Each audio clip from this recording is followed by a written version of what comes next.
Hi, I'm Krissy Vavra from Kyle, Texas. I'm here today at Cabela's looking at women's hunting boots.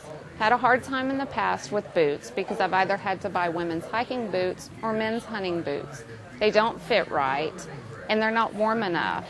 So today I'm going to go through the process of buying some boots that are warm, comfortable, they fit correctly, and are possibly snake proof. So today we have David with us from Cabela's. How are you? Hi, just fine. We need to look at some boots. Tell me what all you've got. Well, we have a good selection of boots. If you're looking for insulated or uninsulated, we have a few. Like this Danner Pronghorn is an excellent boot, uninsulated, about an 8-inch top, 100% waterproof, so it gives you that real good fit on the ankle so you don't sprain your ankle. Right. Now, if you're looking for something that has a little insulation, if you're going to be some cold weather, we have the Outfitter series. What people like about the most is that it has a Goodyear tire bottom, which you know is real good traction for snow, and it's also 100% waterproof. Okay. If this is something that you're like, well, it's a little too tall, because this is a genuine leather, so it's going to take at least 40 hours to break in. But once it breaks in, it fits like a glove. Okay. If not, we also have, I saw you were saying about some snake boots. The snake boots, correct. Now this is one of our great snake boots. It's made by Rocky. It's also waterproof.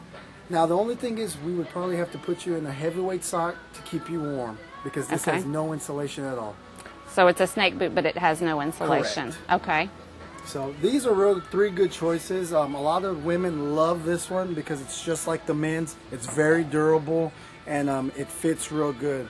Once you get it on tight and snug, it's not going to make you be loose or anything. I mean, it's going to be firm, so when you're up in the deer stand or walking, you're going to have very good stability. Okay. So we could try this on. We could try all three. Or we also have some snow boots. It's not really a hunting boot, but you do have your insulation, and it still is a tall enough from height that gives you that great ankle support. Okay, but it does have the thinsulate. Yes, ma'am. Okay. You know what? I think I'm going to go ahead and try, because I do want some boots that keep my feet warm. That's one of my biggest concerns. Right. So I would like to go ahead and try the boots with thinsulate. Okay. One thing you don't want to forget when you go to try on boots is what they're going to be used for, which is hunting. What you're going to wear with them, your hunting socks.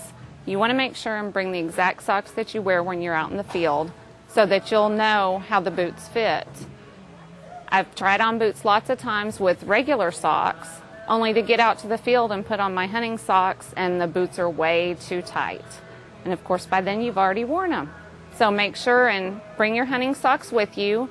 And as I've done today, wear the camo that you normally wear out in the field so that you know if you want to tuck your pants in or leave them out, that it's going to work with the boot that you're looking for. I see you have your own socks. That's the ultimate Cabela's sock. Real excellent sock. A lot of people love it. Main thing what people like about that sock is that it wicks moisture away so that your feet will not get cold. And it's a medium weight sock, so it's perfect for this boot here because it's a 400-gram insulation. So if my feet get too warm and sweat, they're not going to stay wet. Exactly. What people like about the 400-gram is that it's great for Texas and Colorado hunting because it's not that much insulation, or that if you were to wear them here during the summertime, your feet wouldn't burn up. Right. Now, if you go up to 6 or 8 and try to wear here in Texas, it's just going to be a bad day. So, I mean, that's an excellent sock. It's not going to put too much pressure on you because it's not a real heavyweight sock. Okay. So that's a good choice of a sock. Now, first, these are real stiff. Like I said, I mean, it's it takes a good a while boot. to break them in. Yes, it takes a while to break in, but once you break them in, like I said, it does fit like a glove, and you're going to really enjoy it. So try this on, see how that fits. Okay. And just with this sock, you'll learn if you need to go bigger or go down, because every shoe size is different, every company's different. So that's why we always like people to try the sock that they're going with the boot. Need to loosen the laces. Yeah, I mean, it doesn't give that much. It doesn't.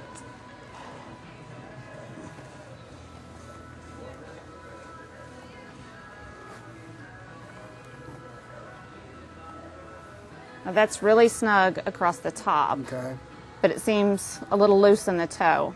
Of course, I can't do like I normally do with my regular shoes and push down on the toe to see where my toe's at. A lot of times we want to see it. Can you just stand up for Sure. us? We'll see if we can get the link right, because like I said, it's going to feel hard and stiff. Is your heel all the way back? Yes. Okay. Is that the end of your toe right there? No. About right there. Just about. Okay. But it So still it may fits be. a little bit. We could It try is to a little go snug. Go up in size, and sometimes Okay. what that allows is just gives a little room on the side so that you can have a little wiggle room. Okay. So let me go see if I have the next size up. Can you grab the snake boot too? Yes, ma'am. Thank you.